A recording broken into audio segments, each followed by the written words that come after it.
अगर देश में रामनवमी का रण हो रहा है तो वक्फ संशोधन बिल को लेकर भी संग्राम अभी बाकी है। कल जुमे की नमाज के बाद देश के कई हिस्सों में वक्फ संशोधन बिल के खिलाफ प्रदर्शन हुआ, तो ये लड़ाई अब सुप्रीम कोर्ट भी पहुंच गई है और बिल के खिलाफ सुप्रीम कोर्ट में 2 याचिकाएं दायर की गई हैं। कांग्रेस सांसद मोहम्मद जावेद और AIMIM के अध्यक्ष असदुद्दीन ओवैसी ने सुप्रीम कोर्ट में वक्फ बिल के खिलाफ याचिका दायर की है।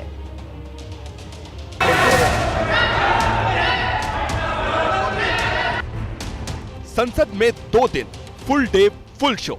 आज हम ये संशोधन लेके नहीं आते तो जिस सदन में हम बैठे हैं, ये पार्लियामेंट बिल्डिंग, इसको भी क्लेम किया जा रहा था। ये बिल सिर्फ एक विशेष समुदाय के जमीन पर इनकी नजर है, कल दूसरे समुदायों के जमीन पर इनकी नजर जाएगी। वक्फ बिल पर आधी रात तक चर्चा। संसद का कानून है, सबको स्वीकार करना पड़ेगा। कुल 107 वक्ता और 26 घंटे चर्चा। वक्फ बोर्डों ने भू माफियाओं की तरह काम किया है। लोकसभा में 13 घंटे लगातार बहस। उनको फाड़ता हूं, ये अनकॉन्स्टिट्यूशनल है सर। राज्यसभा में भी 13 घंटे नॉनस्टॉप। हम मुसलमानों को नहीं डरा रहे हैं, आप डरा रहे हैं। वक्फ बिल पर देश की संसद ने ओवरटाइम किया। जितने भी किंतु परंतु थे, सब पर बात की। अंतिम नतीजा ये रहा कि नया वक्फ बिल पहले लोकसभा से पारित हुआ, फिर राज्यसभा से भी पास हो गया। पक्ष में 288, विपक्ष में 232। प्रस्ताव स्वीकृत हुआ और विधेयक यथा संशोधित पारित हुआ। आइज 128।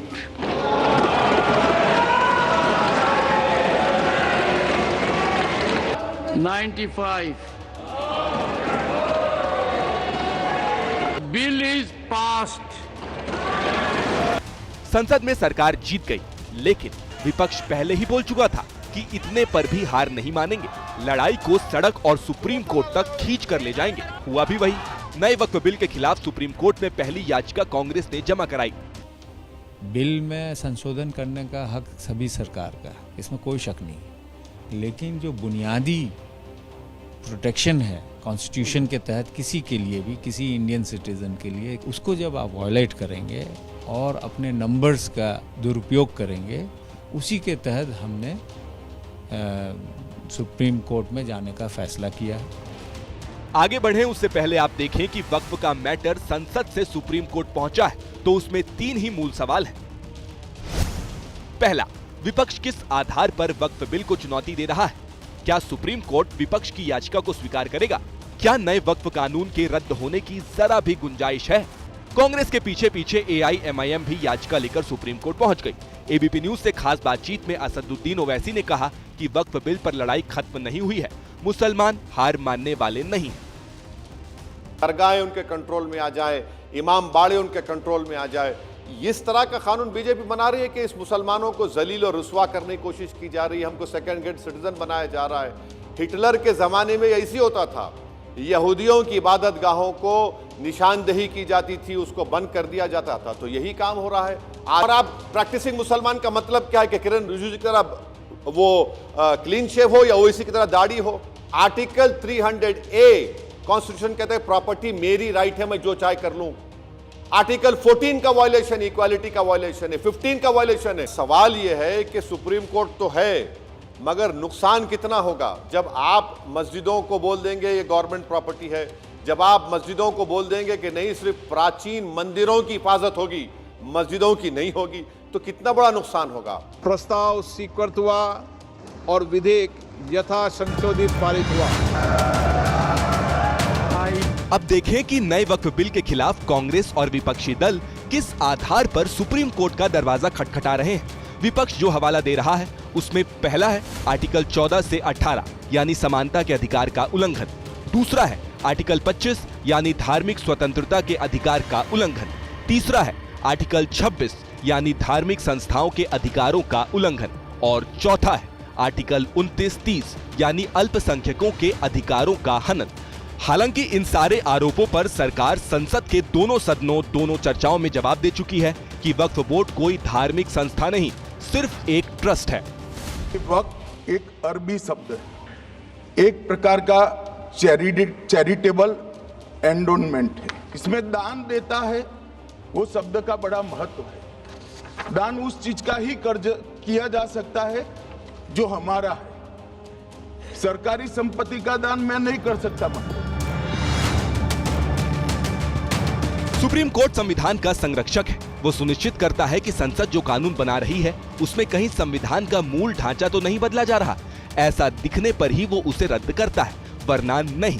इसमें कोई भ्रम नहीं है कि संविधान में संशोधन संसद का ही अधिकार है। कानूनी जानकारों को नहीं लगता कि वक्फ बिल पर सरकार का होमवर्क कमजोर रहा होगा। एक पार्लियामेंट के द्वारा पास किया गया कानून है।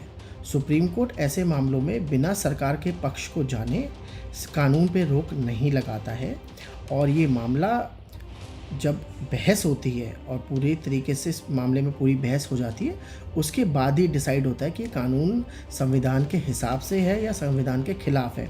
तो कानून पर रोक लगाना पहली सुनवाई में बहुत ही मुश्किल होता है।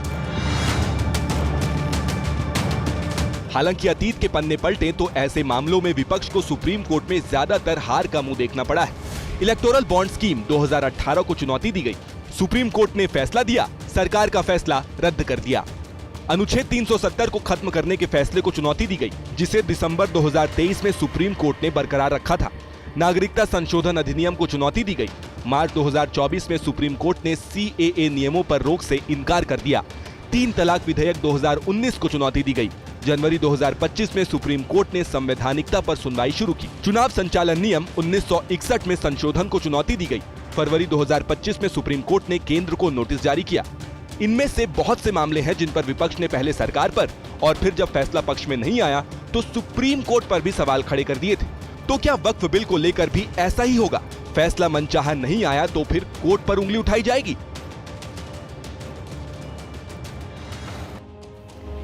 और वक्फ संशोधन बिल के खिलाफ सुप्रीम कोर्ट में टाल ठोकी जा रही है, तो बिहार में पोस्टर पॉलिटिक्स भी अब शुरू हो गई है। वक्फ बिल का समर्थन करने पर आरजेडी ने पोस्टर लगाए हैं, नीतीश कुमार को टारगेट किया है और नीतीश कुमार को यहां पर इस पोस्टर में गिरगिट बताया गया है। ये 3 तस्वीरें 3 पोस्टर्स की आप देख रहे हैं। जेडीयू दफ्तर के बाहर वक्फ संशोधन विधेयक के समर्थन में पोस्टर्स लगे हैं। इन पर लिखा था, जो खा रहे दूसरों का हक वो ही वक्फ विधेयक पर कर रहे नीतीश के इरादों पर शक। तो एक पोस्टर बीजेपी ने भी लगा दिया।